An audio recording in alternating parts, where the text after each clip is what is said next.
नमस्कार, स्वागत है आपका फिर से आरएस स्टडी गवर्नमेंट जॉब्स में। दोस्तों, भारतीय रेल ने सभी जोनों से जीडीएससी वैकेंसी देना शुरू कर दिया है। तो आज हम सेंट्रल रेलवे का जीडीएससी फॉर्म कैसे भरेंगे, ये जान लेते हैं। आगे बढ़ने से पहले दोस्तों, अगर अभी तक आपने हमारा चैनल सब्सक्राइब नहीं किया है तो सब्सक्राइब कर दीजिए, ताकि रेलवे से संबंधित हर प्रकार का नोटिफिकेशन आपको समय पर मिलता रहे। तो चलिए स्टार्ट करते हैं। सबसे पहले दोस्तों गूगल क्रोम ओपन कर लेंगे और सर्च बार में सर्च करेंगे RRCCR। ये लिखकर दोस्तों गूगल में आपको सर्च करना है। सर्च करने के बाद दोस्तों आप देख सकते हैं, यहाँ पर सबसे ऊपर में दोस्तों देख सकते हैं कि rrccr.com होम, यहाँ पर इनका सेंट्रल रेलवे का ऑफिशियल वेबसाइट है दोस्तों। तो इस पर आपको क्लिक कर लेना है। तो चलिए हम क्लिक कर लेते हैं।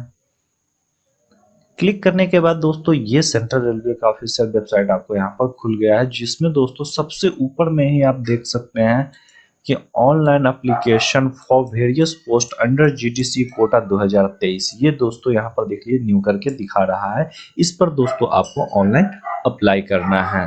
तो ऑनलाइन अप्लाई हम कैसे करेंगे, ये दोस्तों चलिए यहाँ नीचे में लिंक दिया गया है, click here to apply online. तो इस पर दोस्तों आपको क्लिक करना है। तो चलिए हम क्लिक कर लेते हैं। इस तरह क्लिक करने के बाद दोस्तों आपको इसका पॉपअप ओपन हो जाएगा, जिसमें दोस्तों नीचे में यहाँ पर दिया गया है क्लिक हेयर टू रजिस्टर। सबसे पहले आपको यहाँ पर रजिस्ट्रेशन करना पड़ेगा, और रजिस्ट्रेशन करने के बाद ही इस फॉर्म के प्रोसेस में दोस्तों हम आगे बढ़ पाएंगे। तो चलिए क्लिक हेयर टू रजिस्टर पर क्लिक करते हैं। क्लिक करने के बाद दोस्तों यहाँ पर आपको दो ऑप्शन आया, पहला पीएफ नंबर, दूसरा डेट ऑफ बर्थ। तो पहले में आप पीएफ नंबर अपना डाल लीजिए और दूसरा में डेट ऑफ बर्थ डाल के गेट डिटेल पर क्लिक कर लीजिए। तो हम अपना डिटेल्स दोस्तों डाल लेते हैं।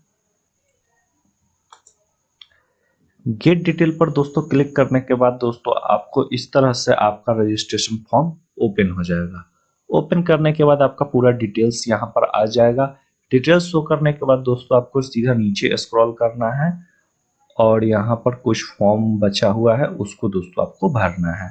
जैसे कि आप देख सकते हैं, यहाँ आपको सबसे फर्स्ट में आधार नंबर दिया गया है, जो कि अगर आपके पास है तो आप डाल सकते हैं, अगर नहीं है तो I have apply for Aadhaar card पर क्लिक करके आप यहाँ पर नीचे प्रोसेस पर जा सकते हैं।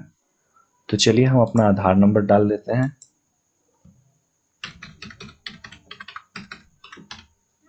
उसके बाद दोस्तों यहाँ पर लिख रहा है कि कास्ट इन विच अप्लाई, मतलब आप किस कैटेगरी से अप्लाई करना चाहते हैं। तो आप अपने हिसाब से यहाँ पर चार कैटेगरी दिया गया है, जो कि पहला एसटी है, एससी है, उसके बाद ओबीसी है, उसके बाद यूआर है, मतलब जनरल है। तो आप जिस कैटेगरी से भरना चाहते हैं वो कैटेगरी आप सिलेक्ट कर लेंगे। उसके बाद है दोस्तों आर यू एक्स सर्विसमैन। अगर आप एक्स सर्विसमैन है तो यहाँ पर एस करेंगे, अगर नहीं है तो नो कर दीजिए, क्योंकि एक्स सर्विसमैन वो होते हैं जो दोस्तों किसी दूसरे सर्विस से रिटायर हो, जैसा कि सेना में ज्यादातर आते हैं, एयरफोर्स, आर्मी, नेवी। ये तीनों जो है 15 साल में रिटायरमेंट होते हैं। तो ये दोस्तों उसके बाद दूसरी जॉब करते हैं, तो वो एक्स सर्विसमैन में आते हैं। उसके बाद है दोस्तों आपको मेडिकल कैटेगरी, जब आप रेलवे में ज्वाइन किए थे उस समय जो आपका मेडिकल हुआ था, उस समय आपका मेडिकल कैटेगरी क्या था, वो आप मेडिकल कैटेगरी यहाँ पर सिलेक्ट कर लीजिए। उसके बाद है दोस्तों PWBD स्टेटस। अगर आप दिव्यांग है तो फिर इसको सिलेक्ट कीजिए, और अगर दिव्यांग नहीं है तो दोस्तों नो करके आगे बढ़ जाइए। उसके बाद दोस्तों नीचे में दिया गया है ईमेल आईडी। चलिए हम अपना ईमेल आईडी डाल देते हैं।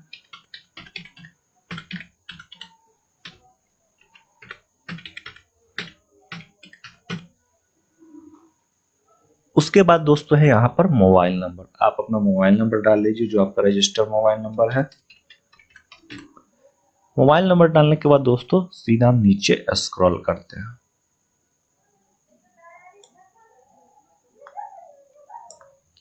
नीचे स्क्रॉल करने के बाद दोस्तों यहाँ पर आपको ग्रुप दिख गया है।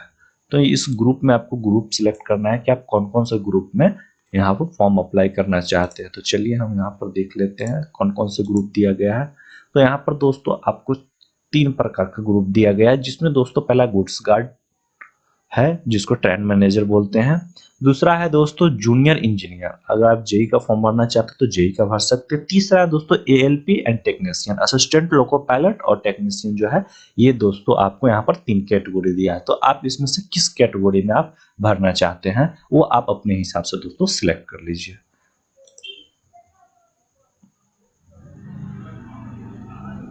उसके बाद दोस्तों यहाँ पर दिया गया है सेलेक्ट कैटेगरी। इसमें दोस्तों एलपी टेक्नीशियन में बहुत सारे आते हैं कैटेगरी, उसमें से आप किस में सिलेक्ट करना चाहते हैं वो आप अपने हिसाब से, जो आपका ट्रेड है आप उसके हिसाब से यहाँ पर सिलेक्ट कीजिए। जैसे आप आईटीआई किए हुए हैं, ये एलपी टेक्नीशियन दोस्तों बिना आईटीआई का फॉर्म आप इसमें नहीं भर सकते हैं। तो जो आईटीआई किए हुए हैं ना, उन वो कौन सी ट्रेड से आईटीआई किए हुए हैं वो सारे डिटेल जैसे यहाँ पर देख लीजिए, टेक थ्री एसी दिया हुआ है, टीएल ट्रेन लाइटिंग दिया हुआ है दोस्तों, फिटर दिया हुआ है, इलेक्ट्रिक दिया गया है, प्लम्बर दिया गया है, पाइप फिल्टर दिया गया है। ये बहुत सारे दोस्तों आपको यहाँ पर डिटेल दिया गया है। तो आप इसमें से किस में सेलेक्ट करना चाहते हैं ये आपके ऊपर निर्भर करता है। तो आप अपने हिसाब से दोस्तों इसको सेलेक्ट कर लीजिए। तो सबसे पहले मेरा दोस्तों फिटर है, तो मैं तो पहले फिटर सेलेक्ट करूंगा। अब यहाँ पर दोस्तों राइट साइड में देखिए लिखा हुआ है select category in order performance. इसमें से दोस्तों आपको जितना भी पोस्ट दिया गया है सेलेक्ट करके और आपको इसमें परफॉर्मेंस डालना है, मतलब कौन सबसे पहले आप लेना चाहते हैं, कौन सबसे बाद में लेना चाहते हैं, ये आपको सेलेक्ट करना है। तो चलिए हम सेलेक्ट कर लेते हैं। मैं अपना फिटर पहले सेलेक्ट कर लिया। उसके बाद दोस्तों हम दूसरा सिग्नल कर लेते हैं, तीसरा डीजल मैकेनिकल कर लेते हैं। उसके जो है दोस्तों आप अपने हिसाब से कर लीजिए। चलिए मैं एक बार पूरा कंप्लीट करके फिर वीडियो को आगे बढ़ाता हूँ। तो दोस्तों हमने यहाँ पर भर लिया। आप एक बार ध्यान दीजिएगा दोस्तों, ये इससे जो है आप इस परफॉर्मेंस में से वाले कैटेगरी में से ये परफॉर्मेंस में डाल सकते हैं और इससे दोस्तों परफॉर्मेंस में से बैक कैटेगरी में कर सकते हैं। ये दो बटन दिया गया है, इसको आप ध्यान रखिएगा दोस्तों। उसके बाद है नीचे एग्जाम ग्रुप। यहाँ एग्जाम ग्रुप में दोस्तों आप किस कैटेगरी से भर रहे हैं, यानी कि मतलब आप कौन से डिग्री के साथ भर रहे हैं। जिसे यहाँ पर बहुत सारे दिया गया है, electric engineer combination of various streams of electric engineering. तो जो आप जिस कैटेगरी से भरना चाह रहे हैं इसमें दोस्तों, सॉरी यहाँ पर बहुत सारे हैं, जैसे HSC 10+2 फिजिक्स एंड मैथ्स, मतलब जो पीसीएम दोस्तों किए हुए हैं, जो 12वीं क्लास में जो पीसीएम किए हुए हैं वो इसको सिलेक्ट करेंगे। जो फिजिक्स मैथ लिए हुए हैं वो इसको सिलेक्ट करेंगे और बाकी जो डिग्री किए हुए हैं वो अपने डिग्री के हिसाब से दोस्तों उसमें सिलेक्ट करेंगे। उसके बाद दोस्तों सीबीटी लैंग्वेज चॉइस, यानी कि जब आपको सीबीटी एग्जाम होगा, कंप्यूटर बेस्ड टेस्ट जो एग्जाम होगा, तो उसमें आप इंग्लिश में देना चाहते हैं या हिंदी में देना चाहते हैं, ये दोस्तों आपको सिलेक्ट करना है। तो आप अपने हिसाब से कंफर्टेबल सेलेक्ट कर लीजिएगा, जो भी लैंग्वेज आपके लिए कंफर्टेबल हो। मेरा तो हिंदी है तो मैं अपने हिंदी को सिलेक्ट कर लेता हूँ। उसके बाद दोस्तों आपको यहाँ पर नीचे में नेक्स्ट बटन मिल गया है, तो यहाँ पर नेक्स्ट पर आपको क्लिक करना है। क्लिक करने के बाद दोस्तों एक बार यहाँ पर आपको रजिस्ट्रेशन प्रीव्यू दिखेगा। इस प्रीव्यू को आप एक बार अच्छे से देख लीजिए। सारा डिटेल यहाँ पर दिया गया है और इस डिटेल को दोस्तों अच्छे से चेक करने के बाद दोस्तों आप नीचे आ जाएंगे और नीचे यहाँ पर आने के बाद दोस्तों सीधा इस बॉक्स को टिक मार्क करेंगे और टिक मार्क करने के बाद दोस्तों सबमिट पर क्लिक करेंगे। सबमिट पर क्लिक करने के बाद दोस्तों इस तरह से आपको एक पॉपअप खुलेगा जिसमें दिखेगा registration successfully, thank you for your registration, your registration ID and password send your registered email and OTP send your registered mobile number. यहाँ पर दोस्तों सारा डिटेल जो है आपको रजिस्टर्ड ईमेल आईडी और मोबाइल नंबर पर भेज दिया गया है। आप वहां से उसको चेक करके और फिर क्लिक हेयर टू लॉगिन पर क्लिक करके लॉगिन कर सकते हैं। तो चलिए हम कर लेते हैं।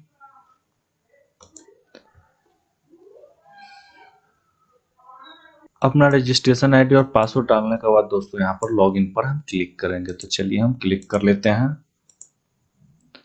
क्लिक करने के बाद दोस्तों आपको इस तरह आपके मोबाइल नंबर पर ओटीपी आएगा। उस ओटीपी को दोस्तों इसमें पुट अप करना है। तो चलिए हम अपना ओटीपी डाल देते हैं।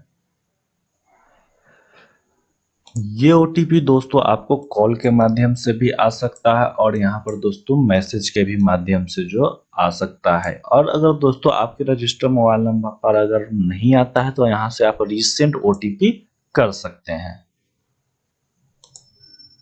और अगर दोस्तों अगर आपने गलती से भी अगर आप अपना मोबाइल नंबर दे दिए हैं तो यहाँ पर लिखा हुआ if you mobile number is not correct select the following check box and enter new mobile number. अगर आप गलती से दूसरे का या किसी और का कोई भी मोबाइल नंबर दे दिए तो यहाँ से आप चेक बॉक्स टिक मार्क करके और फिर से आप अपना नया नंबर इसमें डाल सकते हैं। तो चलिए हम वेरीफाई कर लेते हैं। वेरीफाई होने के बाद दोस्तों यहाँ पर नया पॉपअप खुल गया जिसमें चेंज पासवर्ड का यहाँ पर दिखा रहा है। तो यहाँ पर दोस्तों आपको ओल्ड पासवर्ड जो आपके रजिस्टर मोबाइल नंबर और ईमेल आईडी पर आया होगा, और यहाँ पर आपको इंटर न्यू पासवर्ड जो आपको नया बनाना है अपने आप से, वो आप इसमें डाल के और फिर अपडेट पर क्लिक कर लीजिएगा। तो चलिए हम कर लेते हैं। तो दोस्तों यहाँ पर हमारा पासवर्ड अपडेट हो गया है, और यहाँ पर जो अभी आपने पासवर्ड जो अपडेट किया है उसमें आपको रजिस्ट्रेशन आईडी और पासवर्ड डाल के यहाँ पर फिर से लॉगिन करना है। लॉगिन पर क्लिक करने के बाद दोस्तों आपको इस तरह से अपना इंटरफेस खुल जाएगा जो रजिस्ट्रेशन का डिटेल होगा। दोस्तों इसमें सीधा आपको नीचे स्क्रॉल करना है, और नीचे स्क्रॉल करने के बाद दोस्तों आपको यहाँ पर डिटेल भरना है, जिसमें दोस्तों सबसे पहला वर्किंग यूनिट, आप किस यूनिट में वर्क करते हैं ये दोस्तों आपको डिटेल भरना है। और दूसरा है सब्सटेंटिव लेवल ऑफ पे, आपका पे कितना है ये डिटेल दोस्तों आपको भरना है। तो चलिए हम भर लेते हैं वर्किंग यूनिट। यहाँ पर मैं नागपुर डिवीजन में ड्यूटी करता हूँ, तो नागपुर डिवीजन अपना सिलेक्ट कर लेते हैं। उसके बाद दोस्तों आपका जो पे लेवल क्या है 1 2 3 4 5 6 जो भी आप अपने हिसाब से भर लेंगे। अगर आपको समझ में नहीं आता है दोस्तों तो आप अपना रेस ओपन करके उसमें चेक कर सकते हैं कि आपका पे लेवल क्या है। उसके बाद है दोस्तों प्लेस ऑफ पोस्टिंग, यहाँ पर पोस्टिंग का डिटेल देना है, जिसमें दोस्तों क्या क्या दिया हुआ देख लीजिए।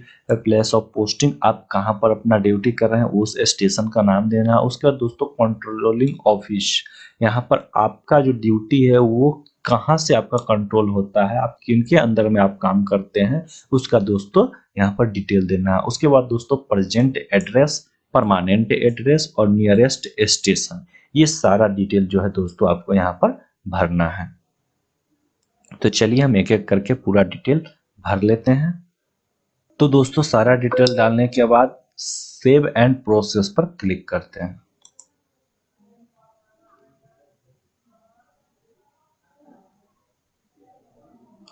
सेव एंड प्रोसेस पर क्लिक करने के बाद दोस्तों फिर से एक नया पॉपअप खुलता है, जो दोस्तों यहाँ पर नीचे स्क्रॉल कीजिएगा तो एजुकेशन क्वालिफिकेशन का डिटेल यहाँ पर आएगा, जिसमें दोस्तों ऐड न्यू एजुकेशन डिटेल है, इस पर दोस्तों आपको सबसे पहले क्लिक करना है। तो चलिए हम क्लिक कर लेते हैं ऐड न्यू।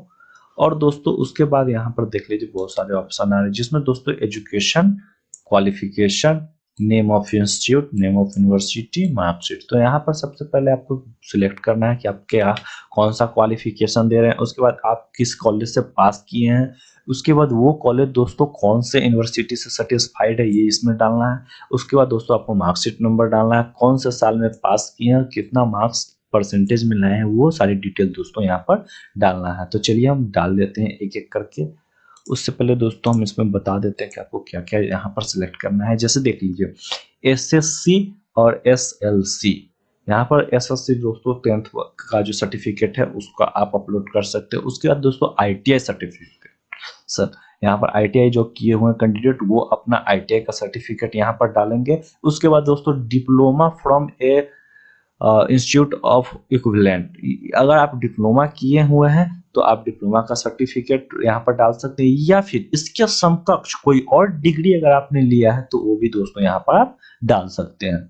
यहाँ पर नीचे में दोस्तों तीसरा दिया है डिग्री फ्रॉम रिकॉग्नाइज्ड यूनिवर्सिटी और इट्स इक्विवेलेंट, यानी कि अगर आप स्नातक किए हुए ग्रेजुएशन किए हुए हैं तो आप इसको डाल सकते हैं, या फिर इसके समकक्ष अगर आपने कोई दूसरा सर्टिफिकेट प्राप्त किया है तो आप उसको भी डाल सकते हैं। उसके बाद दोस्तों यहाँ पर नीचे में दिया गया है कि any qualification higher than mention in the drop down, ये सारे जो दोस्तों दिया गया है अगर इसमें से अगर आप इससे अधिक का अगर आप क्वालिफिकेशन किए हुए हैं, अगर आप हायर क्वालिफिकेशन है तो वो आप सर्टिफिकेट इसमें मेंशन कर सकते हैं जो आपके सर्विस रिकॉर्ड में जमा हो, यानी कि जो आपका HRMS, दोस्तों आप ये चीज ध्यान रखिएगा कि HRMS और SR ये दोनों में दोस्तों जो रिकॉर्ड होगा वही सर्टिफिकेट डाल दीजिएगा। या ऐसा नहीं है कि आप फालतू फालतू कुछ भी सर्टिफिकेट डालते रहिएगा जो आपके SR में नहीं हो। और ध्यान रखिएगा कि जो सर्टिफिकेट SR में जोड़ना है वही सर्टिफिकेट सिर्फ अपलोड कीजिएगा, बाकी सर्टिफिकेट आप अपलोड नहीं कीजिएगा, ये बात ध्यान रखिएगा। तो चलिए हम डिटेल डाल लेते हैं अपना। परसेंटेज डालने के बाद नीचे में दोस्तों सर्टिफिकेट यहाँ पर दिया गया है। तो सर्टिफिकेट में दोस्तों बहुत सारे कैंडिडेट को कंफ्यूजन है कि सर्टिफिकेट आखिरकार अपलोड कौन सा करें। तो दोस्तों यहाँ पर मार्कशीट नंबर यहाँ पर मेंशन किया गया है, इसका मतलब सर्टिफिकेट में मार्कशीट का यहाँ पर चाहिए। तो आप ये बात ध्यान रखिएगा दोस्तों, जो अपलोड करना है वो मार्कशीट ही अपलोड कीजिएगा, ओरिजिनल जो सर्टिफिकेट होता है वो यहाँ पर नहीं अपलोड कीजिएगा। ठीक है दोस्तों, चलिए उसके बाद हम सेव कर लेते हैं। यहाँ पर दोस्तों मार्क डाल दिया है कि please select file less than 300 केबी। आप जो डॉक्यूमेंट अपलोड करेंगे ना वो दोस्तों 300 केबी से कम होना चाहिए। यहाँ पर 300 केबी से कम रहेगा तभी ये डॉक्यूमेंट जो है अपलोड होगा। एक बात ध्यान दीजिएगा दोस्तों, सारे सर्टिफिकेट जो अपलोड करना है वो दोस्तों पीडीएफ फॉर्मेट में अपलोड करना है, सिर्फ फोटो और सिग्नेचर को छोड़ के। फोटो जेपीईजी में और सिग्नेचर भी जेपीईजी में दोस्तों अपलोड करना है। चलिए हम सेव कर लेते हैं। सेव करने के बाद दोस्तों फिर से यहाँ पर ऐड न्यू एजुकेशन डिटेल पर क्लिक करते हैं और फिर से इसमें फिलअप करते हैं सारे सर्टिफिकेट। मैंने 10th कर दिया, अब दोस्तों अपना आईटीआई डाल देते हैं। आईटीआई के सर्टिफिकेट में दोस्तों आपको ट्रेड नेम और इंस्टीट्यूट का नाम और नेम ऑफ यूनिवर्सिटी, यहाँ पर यूनिवर्सिटी में दोस्तों ध्यान दीजिएगा कि अगर आपने प्राइवेट से किया है तो एनसीवीटी दिल्ली होगा, और अगर आपने सरकारी से किया है तो दोस्तों सरकारी का होता है एससीवीटी। ठीक है, ये बात आप ध्यान रखिएगा दोस्तों। उसके बाद दोस्तों इसमें मार्कशीट नंबर डालिएगा, लेकिन एक बात ध्यान रखिएगा कि इसमें मार्कशीट नंबर में दोस्तों सर्टिफिकेट नंबर ये नहीं दिया रहता है, क्योंकि इसमें रोल नंबर दिया रहता है। तो यहाँ पर दोस्तों आपको ओरिजिनल जो सर्टिफिकेट मिलेगा ना वो आप लोग अपलोड कीजिएगा, और इसमें दोस्तों परसेंटेज है, सॉरी नीचे परसेंटेज है और यहाँ पर पासिंग ईयर दोस्तों दिया गया है। अगर आपको दोस्तों ट्रेड नेम या स्ट्रीम समझ में नहीं आता है तो फिर आप एक काम कीजिएगा कि इसको सर्टिफिकेट को ओपन कीजिएगा, और सर्टिफिकेट को दोस्तों ओपन करने के बाद यहाँ पर देख लीजिए कि नेम ऑफ ट्रेड, यहाँ पर जो आपका ट्रेड नेम लिखा रहेगा वो आप डाल दीजिएगा दोस्तों, और नेम ऑफ इंस्टीट्यूट में आप अपना इंस्टीट्यूट का यहाँ पर नाम डाल दीजिएगा, और कौन से साल में पास किए हैं वो दोस्तों आप डिटेल यहाँ डाल दीजिएगा, जो भी आपका ईयर होगा।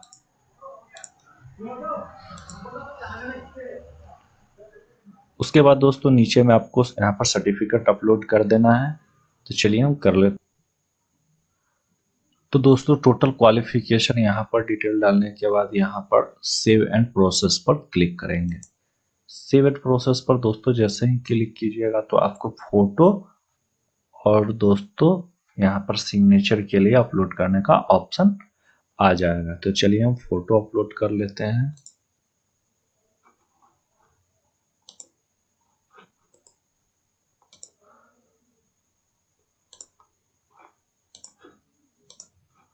उसके बाद दोस्तों यहाँ से सिग्नेचर अपलोड कर लेते हैं।